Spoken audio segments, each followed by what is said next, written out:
The people of Oklahoma have spoken. They have voted to expand Medicaid in their state, making Oklahoma the 37th state to expand Medicaid. And the vote just squeaked in at about 50.5% of the people in the state voting to expand Medicaid.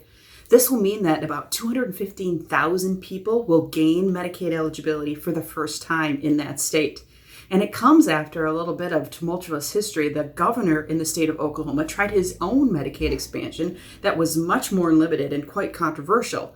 He then vetoed his own state spending bill that would have paid for the state portion of that expansion, and ultimately he scrapped the expansion altogether. It was supposed to start July 1st. This expansion that was put on the ballot came organically from the people of Oklahoma. They had to collect signatures. They got enough signatures to put it on the ballot. It appeared as a ballot measure on the June 30th primary ballot, and it ultimately passed. Now, Oklahoma is not the only state that has expanded Medicaid in this way. Other states have put it before the voters, including Utah, Idaho, Maine, and Nebraska. But Oklahoma is the first state where it's actually a constitutional amendment that went before the voters. In those other states, it was amending state statutes.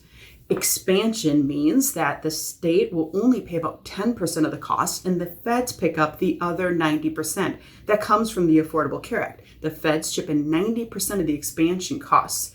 This will bring down Oklahoma's rate of uninsured. Right now they're sitting at about 14%, which is the highest, second highest in the nation, right behind Texas. 60% of those uninsured fall into what is called the Medicaid coverage gap. That gap will be largely filled by this Medicaid expansion. So what's next? Well, the Oklahoma Healthcare Authority has 90 days to submit a state plan amendment to the federal government. The timeline to have coverage expanded is by July 1st, 2021. If the state health authority makes that deadline of the next 90 days, they are on track with their timeline for that July 1st start. The state then would have to come up with their 10% of the cost, their share of the cost, and there are political discussions around that. The Republican side of the aisle said they don't want to raise taxes and there's no other way to invest, or there's no state money to go into this. Folks on the other side of the aisle say other states have figured this out without raising taxes. There are other mechanisms to create that 10%, and why would you pass up on 90% of the funds coming from the feds?